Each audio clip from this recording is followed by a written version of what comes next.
Bonjour mga katombi. So for today vlog ay share ko sa inyo. So pa 7 days na ako ngayon. Nakakalakad-lakad na ako. So ang feeling ko ngayon ay mahapdi. Mahapdi pa siya. Tapos every morning naliligo ako. Bago pumasok ang girlfriend ko, pinapaliguan muna niya ako. So ngayon ho, nararamdaman ko yung kirot.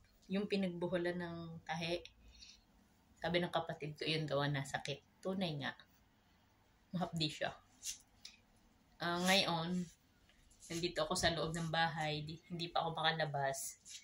Kaya dito ako naglalakad-lakad para mabilis gumaling ang aking sugat. Dahil yun ang suggest ng doktor. Ako ay maglakad-lakad. Huwag ako laging nakahiga. Ganito. Mag-solo lang ako dito sa bahay. Bali, ang ginagawa ng girlfriend ko, iniiwanan niya ako ng mga pagkain. Tapos, ako na lang ang magpapainit. Pag naghugasin, yung kapatid ko nag-uhugas sa gabi. Sa gabi, kapatid ko ang nag-aalaga. Sa araw, yung girlfriend ko naman.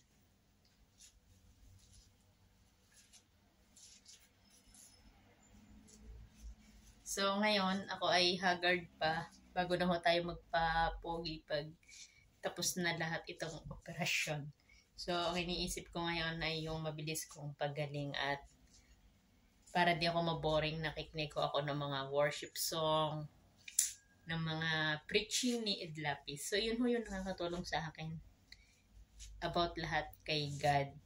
At kagabi nga ako'y puyat, hindi ako nakatulog kasi inatake ko ng ubo. Ngayon, pag araw, tulog ho ako. Kaya mamaya tutulog ako. Payat yun. Tataba uli ako soon. So, yan. Ito mga kuha pa ng dugo.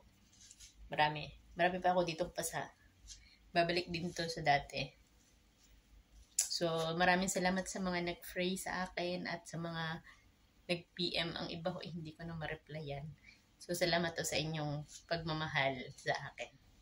So far, na-appreciate ko yun. At kaya nga ako unti-unti lumalakas dahil sa inyo yun. So, thank you po sa inyong lahat. Bye-bye!